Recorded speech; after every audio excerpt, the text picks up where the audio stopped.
Good morning, friends. So, today our topic of discussion would be IC 555. Okay, yeah. So, this is also again an 8 pin IC, like it is shown in the pin diagram over here. Okay, so it has 8 pins, 4 on one side and the other 4 on the other side. It looks similar to your IC 741, the op amp IC that we have discussed in the previous lecture. Okay, so your IC 741 and IC 555 I think are the most used ICs on this planet, I can say. They are the most used. They find lot of applications in lot of daily things, okay, like toys, okay, like your appliances, or these are also used in satellites. Okay, I'm not joking. Okay, so they find a wide variety of applications. So that is why we are studying about these two ICs. So IC 741 has already been completed. So today we will be looking at IC 555. Okay, so this 555 IC, it was designed by a Swiss engineer. Okay, he was from Switzerland. Okay, designed by a Swiss engineer, and his name is Hans Kamenzind, if I'm not wrong. Of course, you can do Wikipedia. Okay, so this IC has been invented in the year 1971 by this Swiss engineer Hans Kamenzind. Okay, so like I told, it has wide variety of applications. So it is used in toys. Okay, so it is used wherever timing is involved. Okay, so this IC 555 is also called as 555 timer. Okay, so it is also called 555 wherever you require timing. Okay, you will be using this IC 555. So suppose you have a microwave oven. Okay, you set it at some 100 degrees centigrade for 2 minutes. Okay, so your countdown timer starts, right? Okay, so internally that would have been achieved by this 555 timer, by this IC 555 IC. Okay, so it is even also used in satellites, like I told you. Wherever you have timing requirements, okay, you will go for this IC 555. Okay, so its major application can be written as producing time delays and oscillations. So it is used for this purpose. Okay, it is used to produce oscillations. Okay, and it is used to produce time delays. Okay, so we will see what these oscillations are, what these time delays are, and then we'll try to understand the behavior of this IC in more detail. Okay, so there are three modes of operation for IC 555. Okay, so there are three modes of operation. Okay, yeah, the first one is called the bistable mode. Okay, so here what happens in bistable mode is, like the name indicates, there are two stable states. One is the zero state and the other is the one state. Okay, right. So your IC 555 can be configured to be in bistable state. So that is, it will continue to be in zero state, and when some external trigger is applied, it will go to one state. Okay, and it will continue to be one state in the that is at VCC. Okay, until again some another external trigger is applied. Until then it continues to be in one. When external trigger is applied, it goes back to zero, and it will continue to be in zero again when external trigger is applied. Okay, it will go back to one. Okay, so that is why this is called bistable. So it has two stable states, one is 0, one is 1. Okay, unless and until an external trigger is applied, it will continue to be in the same state. Okay, yeah, similar to your Newton's law of inertia, Newton's first law. Okay, right. So the second mode of operation is called astable. Okay, right. So what astable states is, there is no stable state. Okay, so it goes on oscillating between 0 and 1, 0 and 1, like this. Okay, so 0 1 0 1 0 1 0 1 0 1 0 1. Okay, it goes on oscillating. So that is why I use the word oscillation over here. And you can actually configure the time for which it can be high. Okay, and you can configure the time for which it can be low. Okay, so the control is in your hand. you can control these two durations, the duration of time for which the signal should be high and the duration of the time for which the signal should be low. You can actually configure it, so you are in complete control of the oscillations. Okay, so we'll be introducing some new jargon. Okay, like time period. I think most of you are aware of time period. We'll be introducing duty cycle. Okay, when we read the stable mode of operation, we'll see what duty cycle is, what time period on is, what time period off is. Okay, so in the lecture I'll be introducing those terms as well. Okay, and the third mode of operation is called monostable. Okay, so like the name indicates, it has only one stable state. Okay, right, it has only one stable state. So when you apply some external triggers, okay, so it momentarily goes from 0 to 1. Okay, it momentarily goes from 0 to 1 and it immediately comes back to 0. Okay, suppose if 0 is its stable state and if some external trigger is applied, it momentarily goes to the stable state 1. It momentarily goes to the state 1 and immediately comes back to its stable state 0. Okay, so that is what they mean by monostable. Okay, so in today's lecture we'll be learning about the general structure of this, the internal structure of this IC555, and we'll be studying two modes of operation, that is the bistable mode of operation and the astable mode of operation. So this is the pin diagram. So like I said, so it is also a linear IC. Okay, so what is a linear IC? We have discussed it during the IC741. Your VCC can be anywhere between 5 to 15 volts. Okay, the same thing here.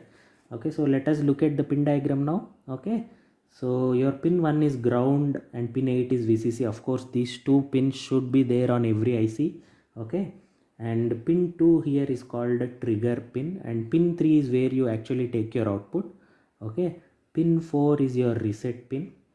Okay, so pin 5 is called control voltage. Okay, CONT is for control voltage.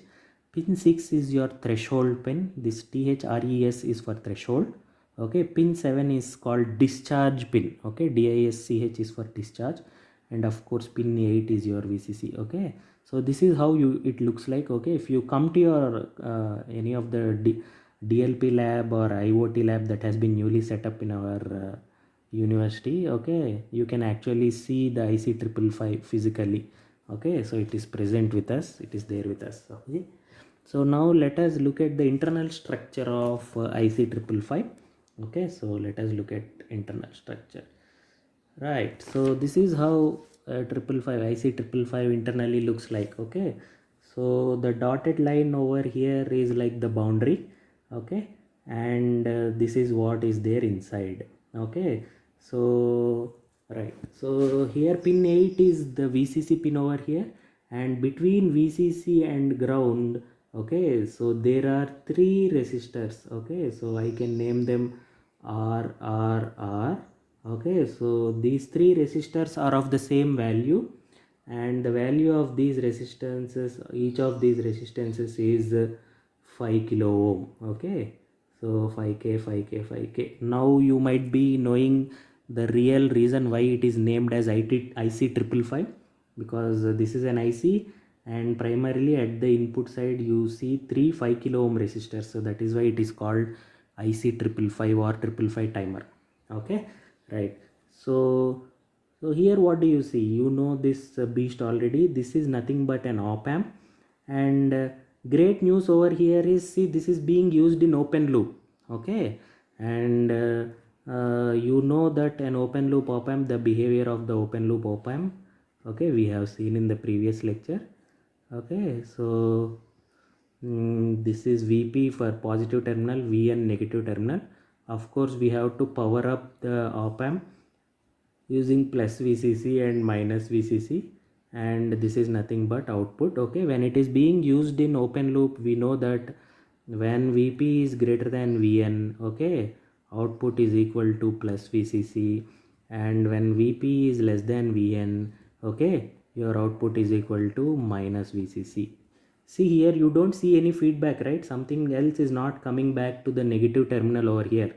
So there is no negative feedback. These two are purely used in open loop. Okay, so when you are using op amps in open loop, it is not rather called as an op amp, but it is rather called as a comparator.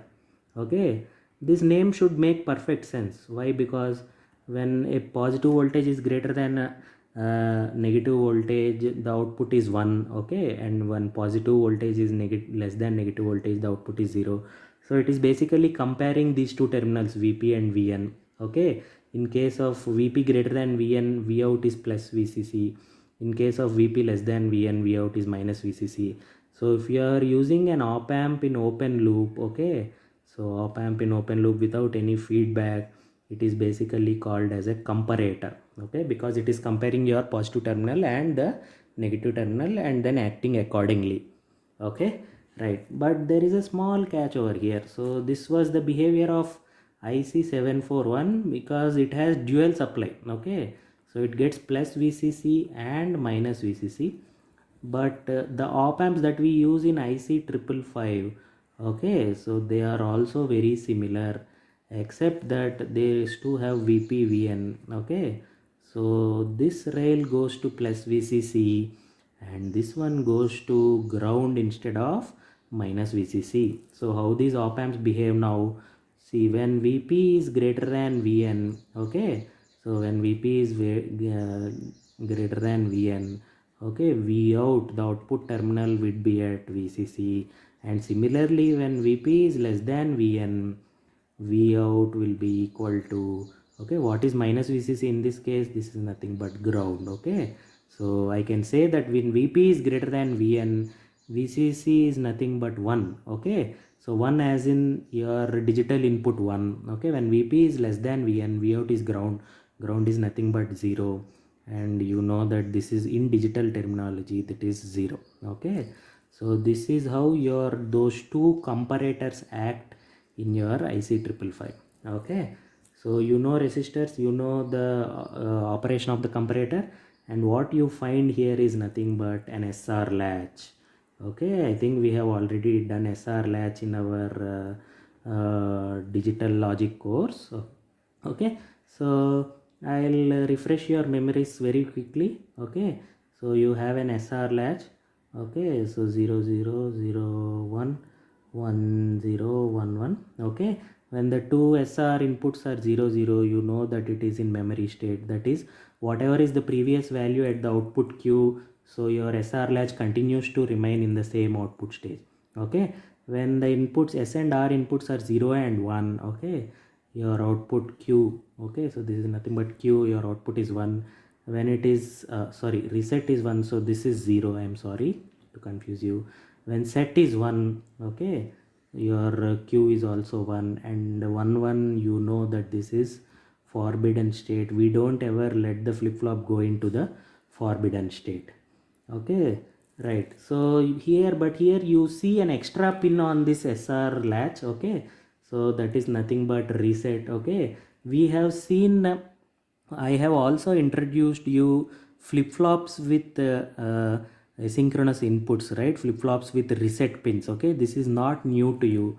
Okay, what here we are getting is nothing but an extra input reset. Okay, see, that is being bubbled over here. That is nothing but, bubble is nothing but an inverter, you know, from DLP. Okay, so what is happening here is, so when this reset is equal to 1, okay, the external reset is equal to 1.